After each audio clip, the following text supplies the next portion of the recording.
अस्सलाम वालेकुम। बताएं लास्ट क्लास में मैंने कहाँ तक करवा दिया था?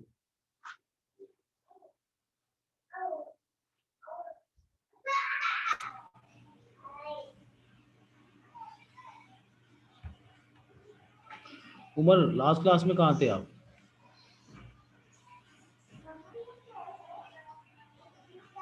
सर वो 3 से 5 बजे लाइट नहीं होती घर में, मेरे लोड शेडिंग होती है। 3 से 5 में लाइट नहीं होती? कहाँ रहते हैं भाई जो 3 से 5 में? अब तो मिला से पूरे के ऐसे लोडिंग तकरीबन ख़त्म हो गई है। चले, आप कह रहे हो तो सही सर होगा। वो रेशियो वाला सवाल नहीं हुआ था ना पिछली क्लास में? आपने बोला था बताएंगे। कौन सा वाला? दोबारा सेंड मुझे करो मुझे। वो जो हाँ, लास्ट में नहीं कर रहे थे हम लोग, नवंबर 2000, नवंबर 19 वाला, पेपर 2 वेरिएंट 2, नवंबर 19 पेपर 2 वेरिएंट 2। Question 3B। तुमने तस्वीर भेजी थी मुझे उसकी? भेजी थी। दोबारा भेजो मुझे अच्छा व्हाट्सएप पे, मैं ठीक करा है। रहा हूँ। ठीक। आ, आगे बढ़ना है, पास पेपर ही करने? पहले ये बताएं मुझे। 5 रुपए सर, 5 रुपए। पास पेपर अब भेजें बस। फिर आप कौन से टॉपिक के किया आपने, उमर साहब? सर आप पास पेपर्स के अलावा एक दो चीजें और भी बता दें सर। पेपर बस में आप क्या समझते हैं कि हम कहाँ कहाँ गलतियां करेंगे? कन्वर्जन में गलती करेंगे सबसे ज़्यादा। सवाल वो जल्दी चीज पढ़ते हैं आप। समझा दें, वो चीज बता दें। हाँ। वो चीज़ बता देता हूँ मैं। भाई कन्वर्जन्स तो एक्चुअल में कॉन्सेप्ट क्या है, आपने पढ़ी थी बेस यूनिट। आपने ऐसा यूनिट्स के अंदर सारे आंसर कोट करने हैं। जैसे फॉर एग्जांपल लेंथ है, अगर मैं लेंथ की बात करूँ तो लेंथ हमेशा मीटर में होगी। अगर वो रेडियस हो, वो डायमीटर हो, वो आपके पास सेंटीमीटर में हो, मिलीमीटर में हो, किलोमीटर्स में हो, you have to convert into metre. आपने किस में कन्वर्ट करना होगा? उसको मीटर में कन्वर्ट करना होगा। पहली बात तो ये। दूसरी दूसरी जो आप गलती कर रहे होते हैं, कन्वर्जन के बाद सवाल जल्दी में पढ़ते हैं आप लोग।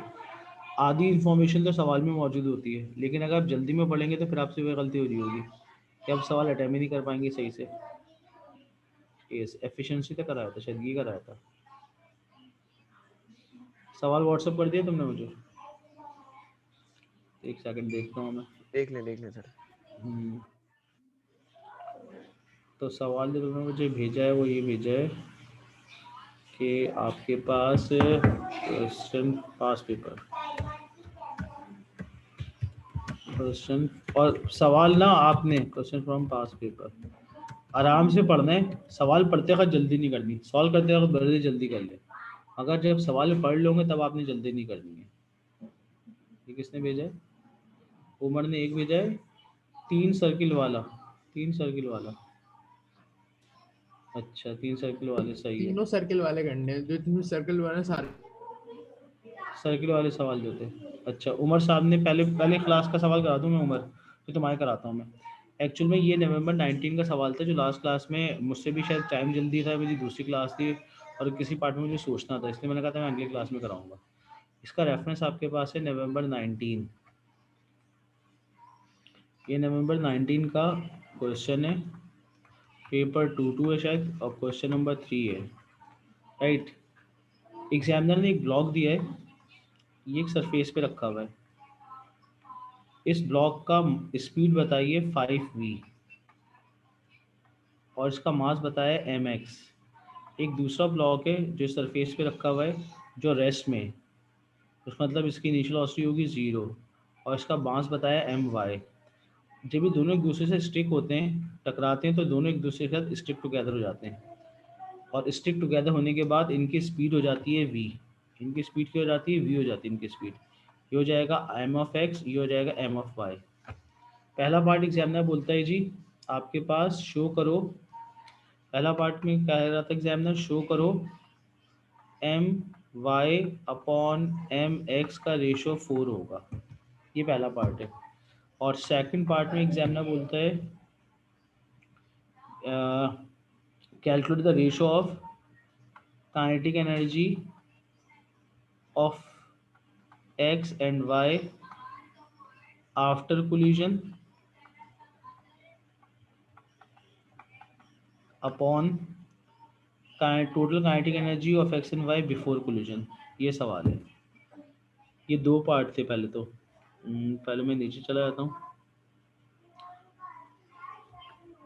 और पूछता है the kinetic energy of X and Y after collision, kinetic energy of X and Y before collision, इसका रेशियो बताना था बिफोर कोलिजन।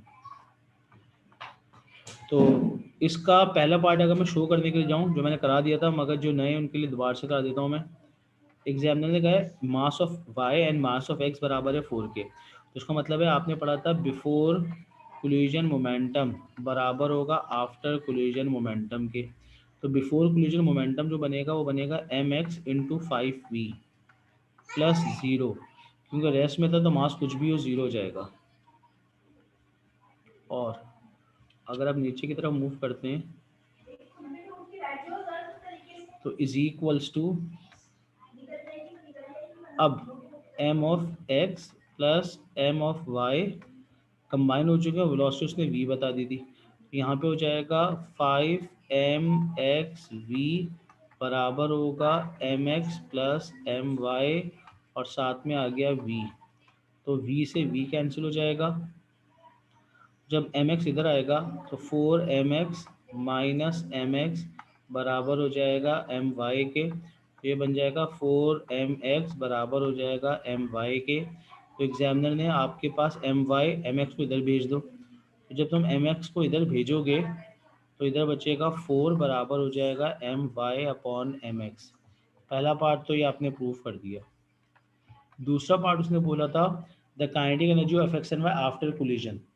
आफ्टर कोलिजन इनकी वेलोसिटी जो थी, काइनेटिक एनर्जी का फॉर्मूला होता था half M we square upon half M we square plus half M we square. क्या ये बात समझ में आई?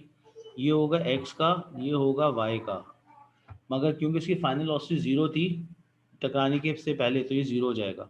ऊपर दोनों कंबाइन हो चुके थे, तो इधर मैं टोटल मास लिख रहा हूँ, तो मुझे लिखना पड़ेगा हाफ, अगर मैं यूनिटी की बात करूँ, आफ्टर कोलिजन की बात कर रहा था, तो दोनों के मासेस ऐड हो जाएंगे mx प्लस my, और इनकी कंबाइन वेलोसिटी बता दी थी v का स्क्वायर डिवाइडेड बाय, अगर बिफोर कोलिजन की बात करेंगे तो बिफोर कोलिजन x तो मूव कर रहा था मगर y रेस्ट में था, तो y की काइनेटिक एनर्जी होगी नहीं, इसका मतलब होगा ये पूरा पोर्शन जो है 0 के बराबर हो जाएगा। ये 0 हो जाएगा तो यहाँ लिखूंगा हाफ, मास लिखूंगा mx और वेलोसिटी लिखूंगा 5v का होल स्क्वायर, तो हाफ से हाफ कैंसिल हो जाएगा, ऊपर आपके पास आ जाएगा mxv square plus myv square upon नीचे हो जाएगा mx 25v स्क्वायर। अब एग्जामिनर ने आपके पास my अपॉन mx बता दिया था 4k, तो my का मतलब बन जाएगा 4mx, तो इसका मतलब हो जाएगा यहाँ लिखूंगा mxv square plus 4mxv square. इखलास की बात समझ में आई? क्योंकि my बराबर है 4mvx के, तो मैंने my की जगह पे 4mxv स्क्वायर लिख दिया, तो ये 4 हो जाएगा और ये 1 अपॉन नीचे हो जाएगा 25mxv स्क्वायर, तो 4 प्लस 1 हो जाएगा 5mxv square divided by 25mxv square, तो v स्क्वायर से v स्क्वायर कैंसिल, mx से mx कैंसिल, 5 1 जा 5 5 जा, तो 1/5, तो 1/5 का आंसर बताओ क्या आ रहा है? 0.2 होता 0.2, है। हाँ ये प्रूफ करना था, जी सर, यही था ये था। सर। अगला पार्ट वो state the value of the ratio in part 2 for the perfectly elastic collision.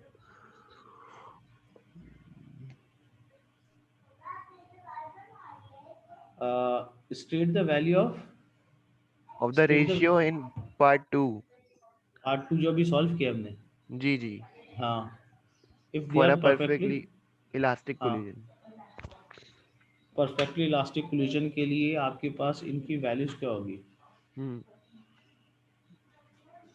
Umar Umar ने क्या दिमाग, उमर क्या हो गया अभी, एक को तो कराने दो। अरहम, उमर, सबने अपने अपने बिजनेस शुरू कर दिए। अच्छा, तो इसका मतलब बनेगा परफेक्टली इलास्टिक कोलिजन की इसकी वैल्यू क्या होगी, स्ट्रेट करना था। तो तुमने क्या आंसर कोट किया था इसका? मुझे तो समझ ही नहीं आया सर। समझ ही नहीं आया। नहीं इलास्टिक सर। कोलिजन का मतलब इलास्टिक कोलिजन का मतलब क्या होता था? सर टोटल काइनेटिक एनर्जी और टोटल मोमेंटम वगैरह सब कंजर्व होता है और लॉ ऑफ रेस्टिट्यूशन भी वो होता है। लॉ ऑफ कंजर्वेशन मोमेंटम भी ओबे हो रहा होता है, और परफेक्ट आपके पास दोबारा से बोलो, एक क्या होता है तुमने बोले? लॉ ऑफ रेस्टिट्यूशन ऑब्जर्व होता है, यानी स्पीड ऑफ हाँ। Approach speed of separation equal होती है। हम्म। और काइनेटिक एनर्जी कंजर्व होती है, टोटल टोटल मोमेंटम बिफोर और आफ्टर कोलिजन कंजर्व होता है। बस यही अब होता है आपने ना। इसके लिए वैल्यू बतानी थी। हाँ तो इसका मतलब बनेगा, अगर आपके पास इलास्टिक कोलिजन होता तो काइनेटिक एनर्जी आपके पास क्या रहती थी? कंजर्व। तो इसका मतलब होगा बिफोर एंड आफ्टर जब कंजर्व रहेगी तो ऊपर जो वैल्यू होगी वही वैल्यू नीचे होगी। तो तो रेशो वन तो होनी वन थी ना। आना चाहिए ना। हाँ, रेशो वन हाँ। आएगा बस। और ये इन कॉन्सेप्ट इलास्टिक था। में क्या वन से बड़ा आएगा या वन से छोटा आएगा? हाँ, इन इलास्टिक के अंदर आपके पास अगर ऊपर आपके पास बिफोर है तो आंसर वन से बड़ा आएगा, और अगर ऊपर आफ्टर है तो वन से छोटा आएगा।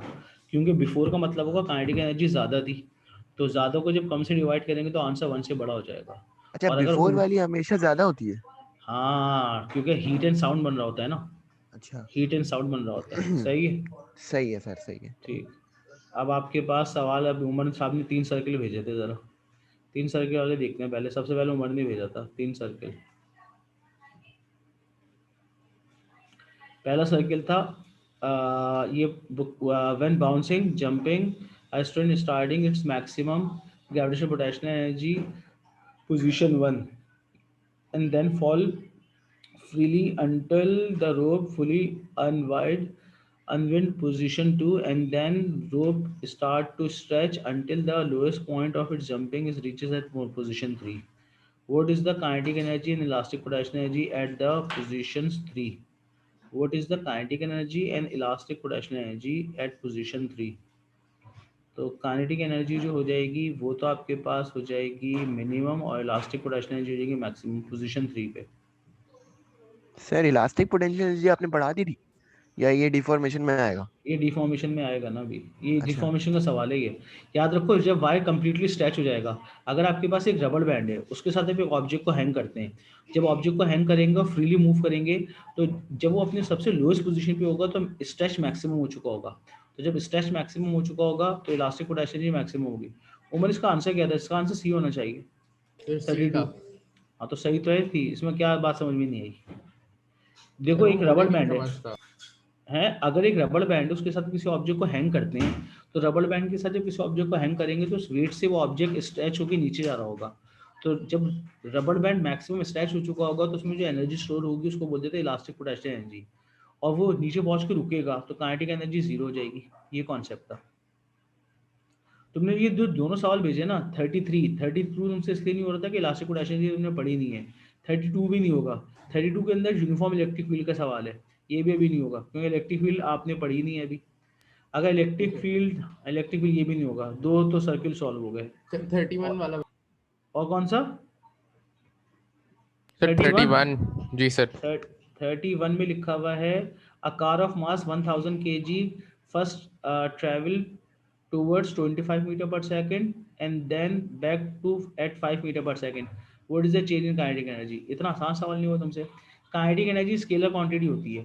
तुमने करना क्या है, पहले 1000 का मास लेना है, स्पीड लेनी 25 का square, half M we square से पहले जर्नी की दो काइनेटिक एनर्जी निकालनी है। एक दफ़ा काइनेटिक एनर्जी निकलेगी half M we square, mass same रहेगा, पहली दफ़ा वेलोसिटी डालोगे 25 का स्क्वायर, एक वेलोसिटी काइनेटिक एनर्जी निकलेगी। दूसरी दफ़ा काइनेटिक एनर्जी निकलेगी हाफ एम वी स्क्वायर, अब वी की जगह डालोगे 5 का स्क्वायर, इन दोनों को सब्ट्रैक्ट कर दोगे, आंसर आ जाएगा। सर तो करो। हम लोग ऐसा नहीं कर सकते 25 माइनस 5 का होल स्क्वायर कर देंगे, एक ही तो बात होगी फिर तो। मैथ्स बेटा ओ लेवल्स में किससे पढ़ी थी? सर किताब से। कौन सी किताब थी? तुम ये कहना चाह रहे हो, सुन लो, तुम्हारे लिए मैं स्क्रीन पे लिख रहा हूँ, ए माइनस बी का होल स्क्वायर ए स्क्वायर माइनस बी स्क्वायर के बराबर होता है। नहीं सर। तो फिर तुम तो ये बात बोल रहे हो कि 25 माइनस 5 को सब्ट्रैक्ट करके स्क्वायर कर दें, जबकि फॉर्मूला 25 स्क्वायर माइनस 5 स्क्वायर। तो 25 का स्क्वायर बनेगा 625 और 5 का स्क्वायर बनेगा मेरे यहाँ से 25, 25 तो आंसर आएगा 600। 600। और जो तुम बात कर रहे हो 25 माइनस 5, तो 20, 20 का स्क्वायर 400, तो 400 कैसे 600 के बराबर हो सकता है? तुम तो ये बात कर रहे हो। गलती समझ में आई तुम्हें? याद रखो जी ये जो सर, तुम सही कॉन्सेप्ट है। लगा रहे हो ना, ये गलत लगा रहे हो। एक्चुअली में दोनों काइनेटिक एनर्जी, दोनों स्पीड पे अलग अलग काइनेटिक एनर्जी निकालनी पड़ेगी। पहले तुम्हें काइनेटिक एनर्जी निकालनी पड़ेगी, कब? काइनेटिक एनर्जी 1 निकालनी होगी, फिर काइनेटिक एनर्जी 2 निकालनी होगी। काइनेटिक एनर्जी 1 कैसे निकालोगे तुम? काइनेटिक एनर्जी 1 निकालोगे हाफ एम v1 स्क्वायर करके minus half M v2 square करके, फिर आंसर आएगा तुम्हारा। एक दफ़ा ये लेना है 25, एक दफ़ा ये लेना है 5, मास सेम रहेगा, हाफ सेम रहेगा। अब सॉल्व करना, आंसर आ जाएगा तुम्हारा। ये गलती कर रहे थे तुम। इसके बाद अरहम का सवाल था। अरहम का कौन सा सवाल था? उमर तुम्हारे भी सवाल कराता हूँ अभी मैं, तुमने बहुत सारे। एक सेकंड, अरहम ने भी भेजा है एक सवाल। अरहम कौन सा सवाल नहीं हुआ तुमसे? तुमने तो पूरा सॉल्व करके मुझे भेज दिया जिस पे तुमने सर्किल किया हुआ है। Calculate distance move by the trolley down the slope from time 0 to 4 second. Arham sahiba, क्या आप क्लास में हैं? अब इस सवाल का मुझे पूरा, एक सेकेंड, ये सवाल का तुमने डायरेक्ट मुझसे एक पार्ट पूछ लिया है। तो इस पार्ट में आपके पास है क्या? एक इंक्लाइन प्लेन है, इसका रेफरेंस बताओ मुझे पहले, ताकि बेचारे बाकी जो बैठे ना रहें। Calculate the distance move by the trolley down the slope from 0 to 4 second. 0 से 4 सेकेंड तक का आपको बताना था time. At time 4 second speed is 12 and time 0 speed is 0.5।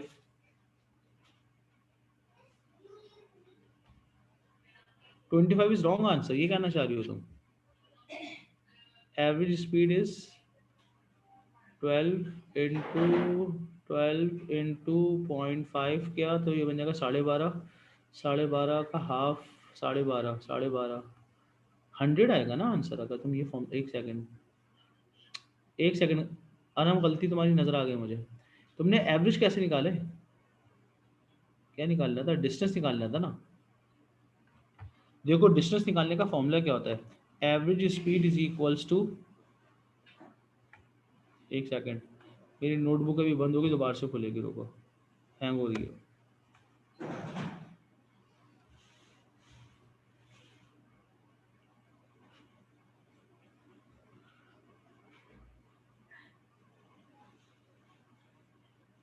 हाँ हाँ मुझे पता है बुक से नहीं है, मगर इसका कोई रेफरेंस तो होगा, किसी ईयर का होगा ना।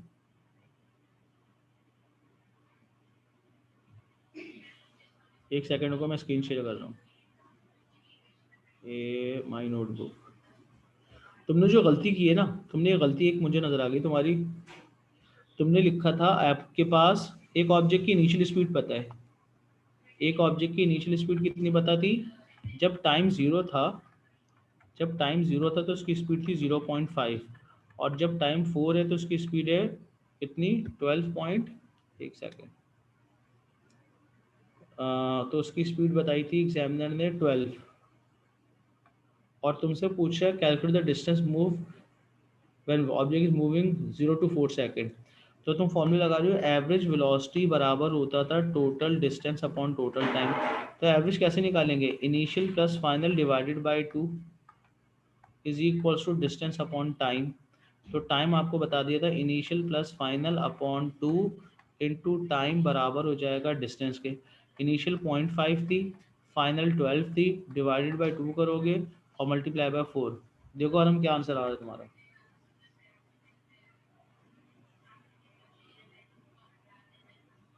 किया तो तुमने भी यही है, 25।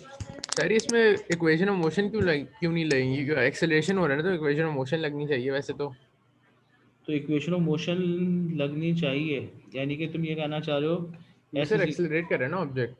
एक सेकंड, एक्सेलेरेशन की वैल्यू कितनी निकाली है? अच्छा ऊपर निकाली है, एक्सेलेरेशन निकाला है 3 मीटर पर सेकंड। तो S is equals to U T plus half A T square, मगर टाइम नहीं पता, टाइम टोटल है। स्लोप फ्रॉम टाइम पता है आपको, एक्सेलेरेशन भी पता है, इनिशियल भी पता वी है। हाँ तो square equals to U square plus 2s लग सकता है।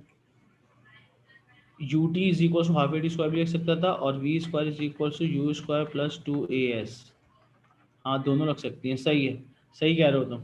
ये फॉर्मूला इसलिए नहीं लग रहा अरहम, क्योंकि इस फॉर्मूले में आपके पास एवरेज वेलोसिटी का मतलब बनेगा कि आपके पास एक्सेलेरेशन सवाल में इस्तेमाल ही नहीं हो रहा। तो या तो S is equal to U T plus half A T square लगाओ, या V square is equal to U square plus 2s लगाओ। एक्सेलरेशन तुम्हें पता है, डिस्टेंस निकालना है, इनिशियल भी पता है, फाइनल भी पता है। ये S is equal to U T plus half A T square लगा लो, हो जाएगा, होना चाहिए इससे।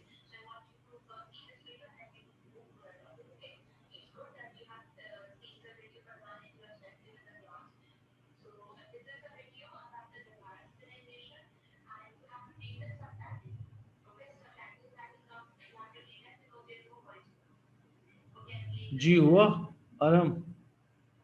अच्छा उसके बाद उमर, उमर तुमने कौन सा भेजा उसके बाद? व्हाट इज सर द ये तो एक्सप्रेशन? हाँ, इंक्लाइंड प्लेन वाले करा दें पहले, ये थोड़े मुश्किल हैं। इंक्लाइन प्लेन वाले करा दूं? तो मुझे भेजो सवाल, ये वाला सवाल पूरा करा दूं, ये कहना चाह रहे हो? नहीं सर, आपको मैंने अलग सवाल भेजे हैं अभी, 2 इंक्लाइंड प्लेन के, वो करा दें। भेजे हैं आपने अलग से? एक सेकंड रुको जरा।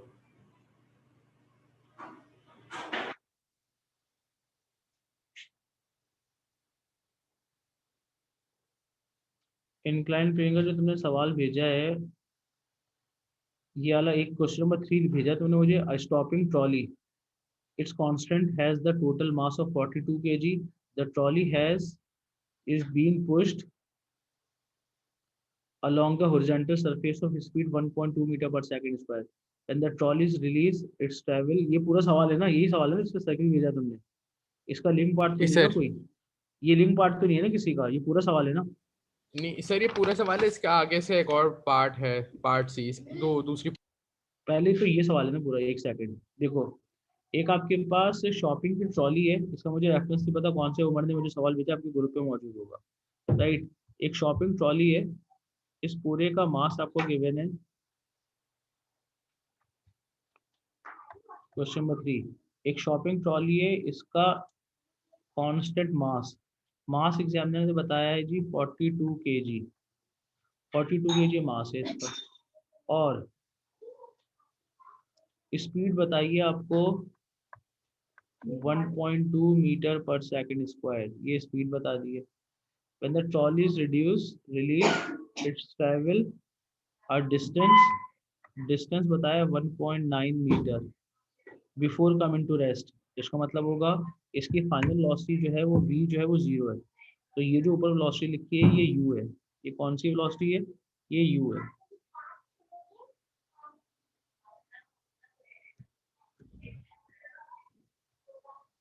इसका मतलब होगा u जो है वो आपके पास है 1.2, और v जो है वो हो गई 0। तो मास पता है, इनिशियल वेलोसिटी पता है, डिस्टेंस पता है, फाइनल वेलोसिटी आपके पास 0 हो गई है। अब एग्जामिनर पूछता है क्या है? Assuming that the total force opposing the motion of the trolley, calculate the deceleration of the trolley। तो deceleration निकालने के लिए आप लगाओगे v square is equal to u square plus 2as। Final is 0, initial is 1.2 का square plus 2a is unknown and distance is 1.9।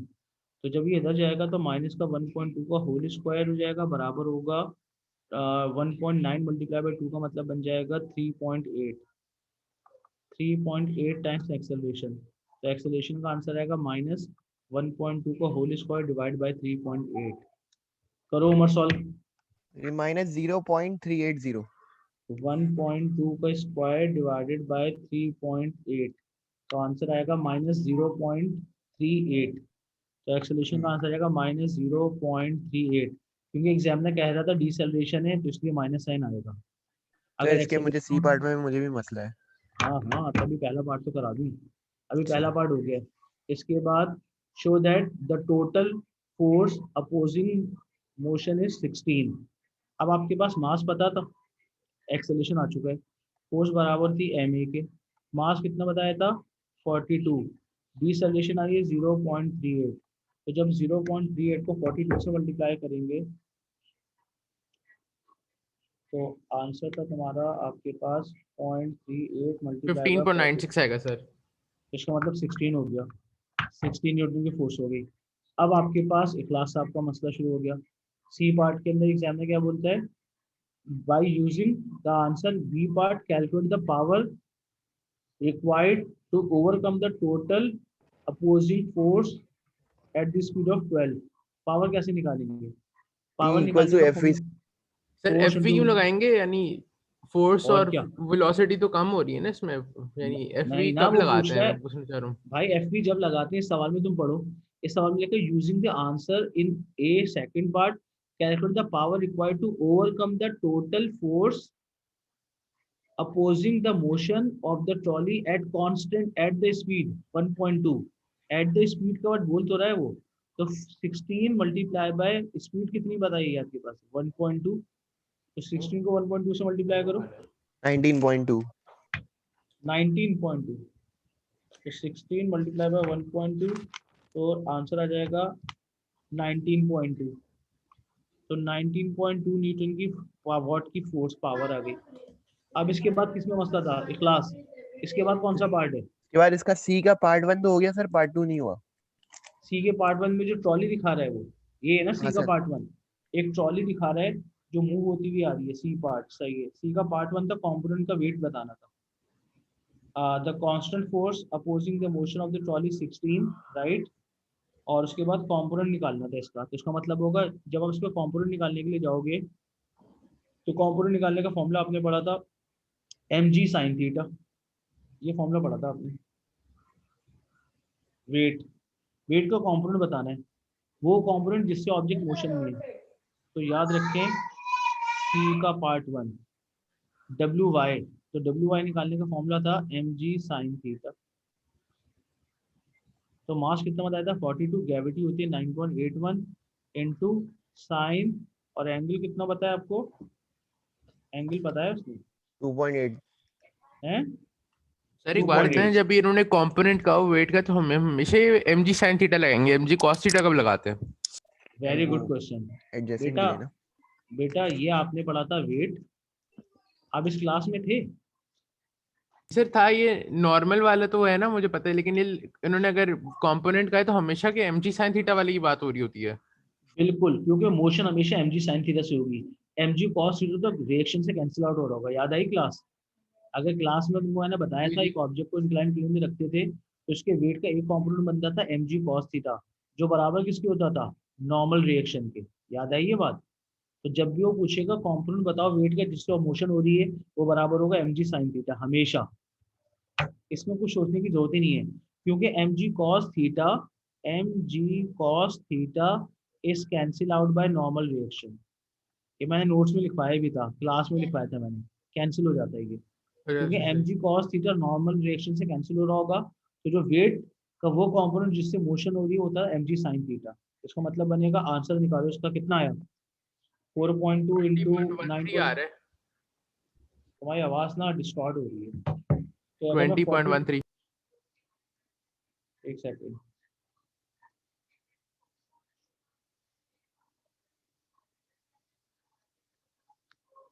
20.13, तो इसका मतलब हो गया डब्ल्यू वाई का जो आंसर आ गया वो 20.13 आ गया। अब एक इसके बात बाद बताएं, कौन सा पार्ट, इसमें हाँ 16 साइन 2.8 क्यों नहीं करेंगे? 16 फोर्स से नीचे आ रहा है, 16 क्या थी, न्यूटन की फोर्स से नीचे आ रहा है ना, कहाँ लिखा हुआ था, वो सवाल में, इसी में डायग्राम में। अबे वो तो दूसरा वाला था भाई, इसमें इंक्लाइन कर दिया, उसमें हॉरिजॉन्टल सरफेस थी, और इसमें अभी भी वो अपोजिंग मोशन 16 न्यूटन ही है, वो फ्रिक्शन है, आगे की तरफ 20.13 है, पीछे की तरफ 16। अच्छा। सही कह रहे हो उमर, हाँ ये बात समझ में जो मैं कह रहा है। हाँ हाँ, सही है, सही है। ठीक, आगे अब बढ़े। इसके बाद, अब इसके बाद एग्जामिनर बोल रहे हैं the time for the trolley to travel from rest a distance of 3.5 metre along the length of the slope। तो आपने टाइम बताना है, टाइम बताने का मतलब है आपके पास length of the slope, distance ऊपर कितना कैलकुलेट किया था, डिस्टेंस कैलकुलेट किया है? एक ट्रॉली आपके पास मूव होती हुई नीचे आ रही है, एक second, the time to travel the trolley at rest at तो द इसमें डिस्टेंस ऑफ 3 एस पॉइंट, हाँ S equal to U T plus half A T square लगेगा। एक सेकंड, कौन सा, S is equal to U T plus half A T square, hmm. Acceleration पता है तुम्हें, तो वो तो बोल एक्सेलरेशन, रहे हैं ना, कांस्टेंट वाली से वो पीछे हमने निकाली थी ना, डिसेलरेशन। डिसेलरेशन जो निकाली थी हमने वो आपके पास, हाँ डिसेलरेशन निकाली थी हमने। एग्जामिनर ने डिस्टेंस कितना बता दिया, डिस्टेंस बताया 3.5, और फ्रॉम रेस्ट, तो इनिशियल हो गई 0 अलोंग द लेंथ, तो अगर हम s is equal to ut plus half AT square लगाते हैं नहीं सर, हम लोग ये नहीं तो लगा सकते s ना, के क्योंकि सर इस बार वो क्यों? इंक्लाइन प्लेन पे और 20.13 आगे वाली फोर्स है, तो पीछे जो है 16 है, तो नेट फोर्स होगी 4.13 कुछ। उससे हम लोग को शायद सर एक्सेलरेशन वापस से निकालनी पड़ेगी। तो अभी आपको इंक्लाइन प्लेन का फॉर्मूला बताया तो था, a is equal to g sine theta. क्या ये फॉर्मूला याद है? जी sir. a is equal to g sine theta. Examiner ने डिस्टेंस कितना बताया था? 3.5। इनिशियल हो गई 0 plus half acceleration into t square. Acceleration आपके पास निकालनी है। अगर एक्सेलरेशन निकालना चाहते हो तो सी पार्ट है, the trolley is now move along a straight slope of this. Friction force कितनी निकलवाई थी? सही। हाँ उमर, तुम सही कह रहे उन्होंने हो। अभी कहा फ्रिक्शन फोर्स इंक्लाइन प्लेन पे। हाँ सही कह रहे हो उमर तुम। एक्चुअली में पहले फोर्स कितनी आई थी? पहले जो फोर्स निकाली थी तुमने, वो निकाली थी तुमने, एक सेकंड, ऊपर कितनी निकाली हमने फोर्स? ऊपर देखें, ऊपर जो फोर्स निकाली है वो हमने निकाली है, चलेगी, ऊपर फोर्स निकाली 16। और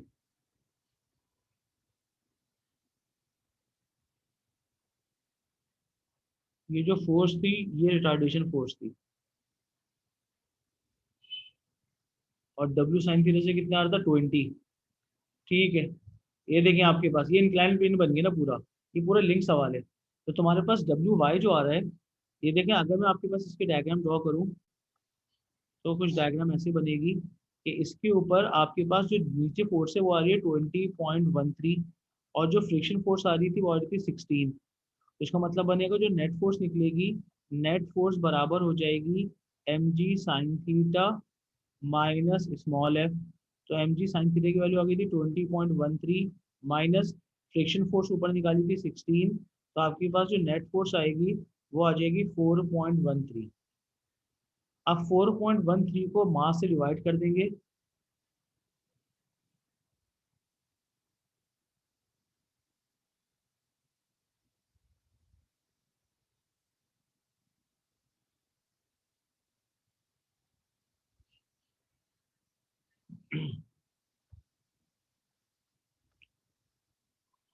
तो आपके पास ये फोर्स आ गई। अब फोर्स आपके पास निकल आई 4.13। अब इस फोर्स को मास से डिवाइड करेंगे तो एक्सेलरेशन आएगा, और उस एक्सेलरेशन को आप प्लेस करेंगे कहाँ पर? इस इक्वेशन में। तो फिर फाइनल आंसर आएगा। क्या ये बात समझ में आई? डिस्टेंस जो है वो आपके पास 3.5 है, इनिशियल वेलोसिटी 0 है, हाफ इज हाफ की जगह हाफ। एक्सेलरेशन निकालने का फॉर्मूला आपके पास जो बनेगा, एक्सेलरेशन निकालने का फॉर्मूला बनेगा force upon mass. Force upon mass. तो फोर्स आ गई 4.13 शायद, और मास बताया था 42। तो यहाँ से एक्सेलरेशन निकाल के इधर डालेंगे तो डिस्टेंस आएगा। टाइम आ रहा होगा। तो क्लास ये बात समझ में आई? उमर ये बात समझ में आई? जी सर आ गई। इसी तरह फिर ये इंक्लाइन प्लेन का एक और सवाल भेजा मुझे। मैं असल में एक्सेलरेशन 9.81 ले रहा था ना, तभी गलत आ रहा था। अच्छा, सर आप एक्सेलरेशन दूसरा वाला एक्सेलरेशन ले सवाल भी सकते करा हैं। देना, दूसरा वाला जो मैंने हाँ भेजा है। हाँ हाँ, आप ही का तो चल रहा है सीन। बी पार्ट ना, बी पार्ट से सवाल स्टार्ट है। एक आपके पास कार है, टॉय कार, इसका मास है 800 kg, डिस्टेंस कवर कर रहा है 450 मीटर। ये वाला सवाल ना, एंगल जी सर, बनता ये है, वाला ये वाला। इंक्लाइन प्लेन एक, इसके ऊपर एक कार मूव कर रही है। इस कार का मास बताया था उसने 800 kg। कितना मास बताया था? 800 kg कार का मास है। और जो डिस्टेंस कवर करता है, डिस्टेंस कवर करता है 450 का, 450 मीटर का डिस्टेंस है। और जो एंगल फॉर्म करता है, वो एंगल फॉर्म करता है 5 डिग्री का। तो एग्जामिनर पूछता है, पूछ क्या रहा है, ये तो सारी इन्फॉर्मेशन है। अगले सर, अगले पोस्ट पे पिक्चर में। अच्छा, अगली पिक्चर में पूछता है एग्जामिनर फर्स्ट पार्ट के अंदर, आपके पास the length of the road is 450 meter and the car has the mass of 800 kg, a constant rate of 28 meter per second. The speed of the car increase at constant rate of 28 meter per second at the top of the slope. ठीक, तो आपसे पूछता है determine the car travel up the slope, acceleration बतानी है। इसका मतलब होगा 28 मीटर, इनिशियल स्पीड जो है वो 28 मीटर पर सेकेंड है। अब एक्सेलरेशन बताना है, तो v square is equal to U square plus 2as। Distance पता है, इनिशियल स्पीड पता है 28, a car has the mass of 800 kg, the speed of the car increase at constant rate and is 28 at the top, sorry जब ये top पे पहुंचती है तो इसकी स्पीड 28 होती है, स्पीड इसकी 28 मीटर पर सेकंड है टॉप के ऊपर। एक सेकंड, क्या कार रेस्ट से स्टार्ट हो रही थी? एक सेकंड, इसका पिछले पार्ट में जाना पड़ेगा मुझे। पिछले पार्ट में लिखा हुआ है आ कार स्टार्ट फ्रॉम रेस्ट, तो सही है। तो इनिशियल वेलोसिटी 0 हो गई और फाइनल वेलोसिटी 28 हो गई। इसका मतलब फाइनल इज 28 का स्क्वायर, इनिशियल इज 0 का square plus 2 A is unknown और एस आ जाएगा 450। उमर साहब हो गया सवाल सॉल्व? नहीं सर, इसके आगे भी पार्ट है। अरे बेटा पहले पार्ट का तो आंसर बताओ, उसी से लिंक है ना सारे पार्ट। 0.87 आ रहा है, ये तो हो गया था। 0.87, एक सेकंड, ए पहला पार्ट, एक्सेलरेशन कितनी आ गई? 28 के स्क्वायर को डिवाइड कर देंगे 900 से, तो अगर आप 28 के स्क्वायर को डिवाइड कर दें 900 से तो आपके पास 0.87, एक्सेलरेशन आ गई 0.87 मीटर पर सेकंड स्क्वायर, ये आपके पास एक्सेलरेशन आ गई। अगला पार्ट है आपके पास the time taken to travel the length of the car, इस कार को ट्रेवल करने के लिए कितना टाइम रिक्वायर्ड होगा? तो s is equals to U T plus half A T square. तो डिस्टेंस आपको बता दिया तो उसने 450, इनिशियल बताई थी 0, टाइम से मल्टीप्लाई करके खत्म हो जाएगा प्लस हाफ, एक्सेलरेशन आ चुका है 0.8711 इंटू टी स्क्वायर, निकालें टाइम। तो 450 0.811 डिवाइडेड बाय हो जाएगा 2 और 450 डिवाइडेड बाय दिस वैल्यू और उसके बाद रेडिकल ऑफ योर आंसर 32 आ रहा है मेरा, तो टाइम निकालो जरा। 32.2 आ रहा है सर। तो टाइम तो आ गया 32 सेकेंड, तो 32.1 सेकेंड लग रहे होंगे इस कार को ट्रैवल करने के लिए। अब उसके बाद नेक्स्ट पार्ट,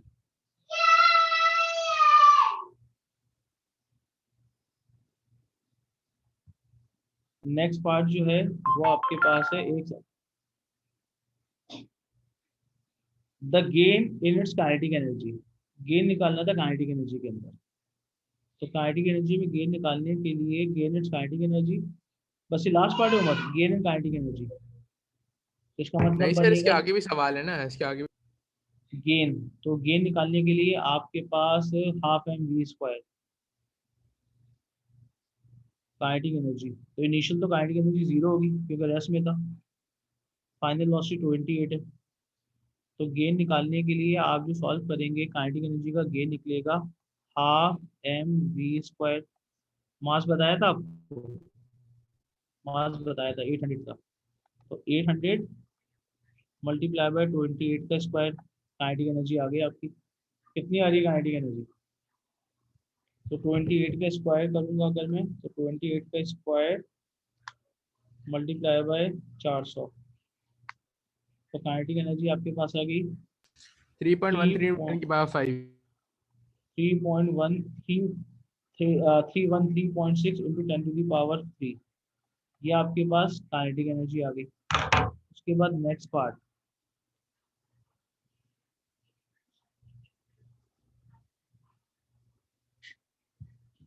नेक्स्ट पार्ट के अंदर गेन इन जीपी, तो आपने काइनेटिक एनर्जी निकाली, उसके बाद निकालेंगे जीपी। तो जब जीपी निकालेंगे तो फॉर्म लगाएंगे mgh, क्या लगाएंगे आप? mgh। अब ये डिस्टेंस था 450, ये एंगल था, तो आप हाइपोटेन्यूज निकाल लो। क्या निकालोगे उसको इस्तेमाल करते हुए? हाइपोटेन्यूज, तो ये हो जाएगी तुम्हारी हाइट। तो अगर आप यहाँ पे हाइट निकालना चाहते हो तो हाइट कैसे निकलेगी, मास आपको पता था हाइट, इसका मतलब बन जाएगा साइन, हाँ साइन थीटा लगाऊंगा मैं, 450 sin 5। साइन 5 बराबर होगा x अपॉन 450। इसका मतलब बन जाएगा, मैं यहाँ भी लिखूंगा, मास था 800, ग्रेविटी लेंगे 9.81 और हाइट लिख देंगे आपके पास 450 ऑफ साइन 5। सॉल्व करो इस पूरे को, तो 450 का साइन 5 निकालेंगे तो 450 मल्टीप्लाई बाय साइन 5 तो निकलेगा 39, मल्टीप्लाई बाय 9.81 मल्टीप्लाई बाय 800, तो आपके पास आ जाएगा answer 307.8 times 10 to the power 3। ये आपके पास क्या चीज़ निकलेगी, ये आपके पास जीपी निकलेगी। अब आपके पास जीपी आ चुकी है, काइनेटिक आ चुकी है, अगला पार्ट क्या है इसका, इसका अगला पार्ट है जी आपके पास use your answer determine the useful power output of the car. अब यूजफुल पावर निकालनी है आपने, तो यूजफुल पावर निकालने के लिए आपको काइनेटिक और पोटेंशियल को ऐड करना होगा, क्योंकि कार ऊपर की तरफ जा रही है और उसकी स्पीड भी बढ़ रही थी। इसका मतलब बनेगा पावर, पावर बराबर होगा एनर्जी अपॉन टाइम के, तो एनर्जी जो होगी वो जीपी भी लेंगे प्लस काइनेटिक भी लेंगे अपॉन टाइम। तो जीपी जो आ रही थी वो आ रही थी 313.6 into 10 power 3 plus 307.8 into 10 power 3 divided by time. Time कितना निकाला था आपने ऊपर, 32, आ गई पावर। सर एक बात बताएं, इसमें हम लोग power equals to force into velocity क्यों नहीं कर सकते?